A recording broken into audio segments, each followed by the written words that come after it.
So, ladies and gentlemen, I wanted to start with a bit of mentality first. There's a lot of people my age who have a certain knowledge of opera from a Bugs Bunny cartoon called What's Up Opera? Kill the rabbit, use my spear and magic helmet. That's all we knew about opera. I probably have a little more info knowledge that way, but all of my opera knowledge originally started from a Bugs Bunny cartoon. There's a lot of people that can agree with me on that. In that same vein, my knowledge of Moby-Dick came from Jaws and two Star Trek movies. Wrath of Khan, where Khan's all burnt up. Oh, I spit with my last breath at thee. And there in Star Trek First Contact, old Captain Picard's got a bit of an Ahab problem of his very own as he obsesses over the Borg. And they all quote things right out of this book.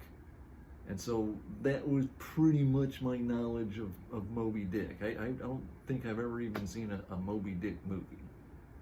So with all that in mind, I start reading this, and we have Ishmael, who's a bit of a wanderer, and he's waiting for a time on a ship. He's waiting to go apply to a ship, and he gets put in a room with this guy named Queequeg, if I'm pronouncing that right. And right off the bat, you get this, oh, is there something between these two? And sure enough, when they first meet, he tries to kill him, but then they kind of warm up to each other, and he decides to talk to the guy. And they wind up, as he puts it, affectionately all snuggled up in bed. Some pages later, Queequeg hugs him face to face, puts his forehead against his, and says, "We're married now." And I thought, this is 1851. That was a thing then, and apparently it wasn't. So I decided to do a little digging, and sure enough, one person stated that this is probably the first same-sex marriage written in Western literature. Right here. To go along with that, Queequeg is a South Pacific islander, and the ship itself gets loaded up with Asians and African Americans and so on. It's just this big, diverse crew. And I thought, so that was then. Like we're talking the height of slavery. This 1851. This was published, and the Civil War wouldn't start until 10 years later. And so what you wind up with is this progressive thing way back then, and when it gets down to it, I just wondered, we would call this woke today. That word started with the murder of a black kid by a cop in Missouri. Actually, since today it got started, it got popular in modern times because the word originated in, I believe, the 1920s or 30s. But it became very popular and just meant, look, this is still happening to black people, and it's as bad as it's ever been, just getting assassinated at traffic stops. So, but the word got abused. It got changed. It was weaponized as something to say, well, here's progressive stuff, here's the stuff on the left, and we're going to make it all seem crazy, and we're going to call that woke. And that's basically what this is a big diverse crew, and they're going searching after this white whale, which there's a couple naysayers who don't really want to do it. One named Starbuck. I thought that name was made up for Battlestar Galactica. Nope, it's in here, Starbuck. So I kept picturing Dirk Benedict mouthing off to the captain a bit when I was reading the book. But beyond that, it's not even really a big focus. It's just sort of there. It's not like particularly graphic or in your face about any of those topics. They're just there and they're written in. Apparently Melvill himself was quite the progressive. And there's some debate on whether or not he was coming out of the closet through this book, but I don't think anyone really knows for sure himself. Anyhow, reading the book though, boy, this was a task. Now there's some gold in this book, and I got a couple spots marked here. I'm gonna read a couple of things. This is the gold one. This is amazing. Steering northeastward from the Crozets, we fell in with vast meadows of brit, the minute yellow substance upon which the right whale largely feeds. For leagues and leagues it undulated around us, so that we seemed to be sailing through boundless fields of ripe and golden wheat. That's good stuff. And if most of this book were written that way, I'd have probably enjoyed it a lot more. But unfortunately, it was not. So, to emphasize my point, I'm going to say the pronunciation out loud, because this is what it felt like reading most of this book.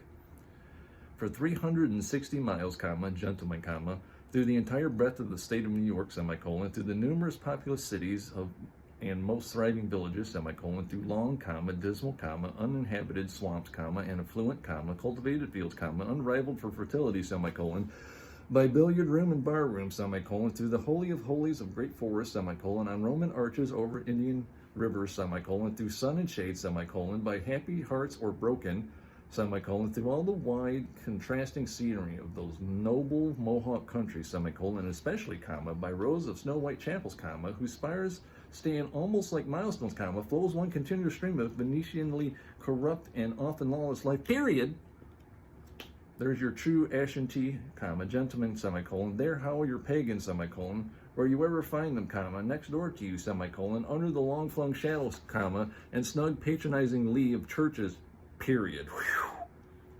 And it just does this page after page. It's just so this is the type of thing, if you look up information on how to write a book, if you read a book on how to write a book, this is exactly what it says not to do.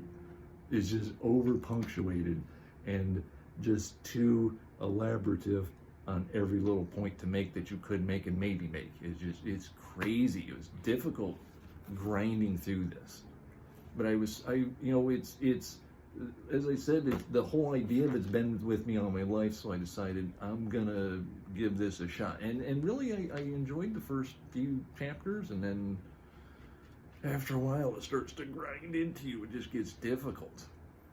I suppose if you just had to know, if you had to really get to the point, the last 3 chapters are the chase first day, the chase second day, and the chase third day, and you'll get what probably most people focus on when they think of Moby-Dick, the hunt for this whale that took off Ahab's leg.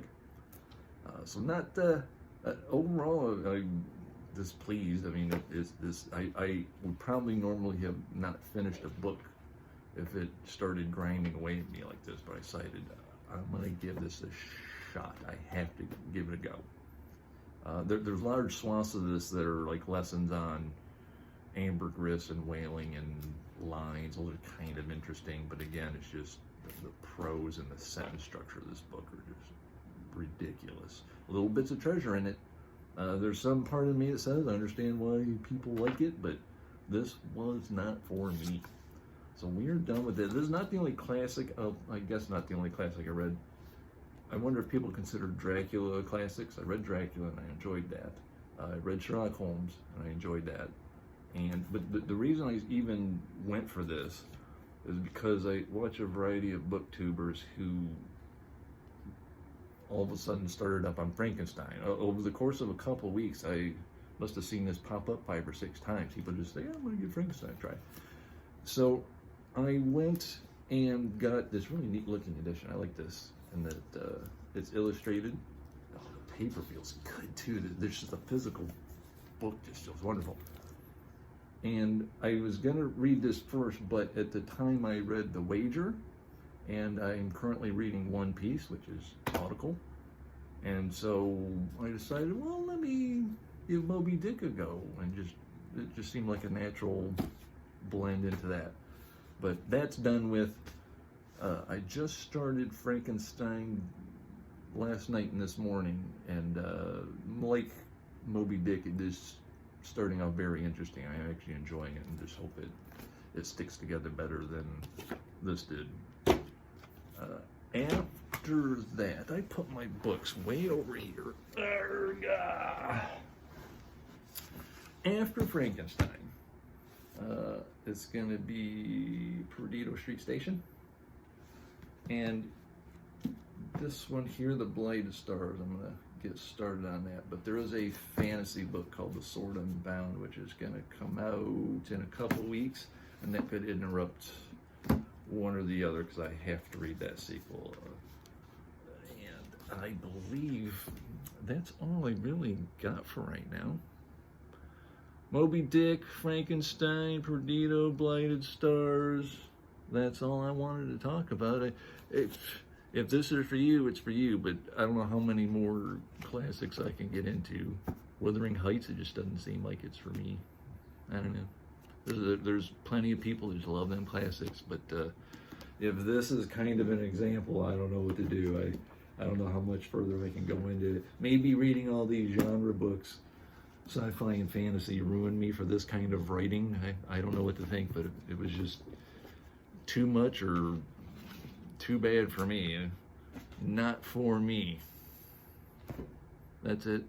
As you see, the sun's coming out. Time to get out of the house for a little while. Hope you have a lovely weekend. Thank you very much.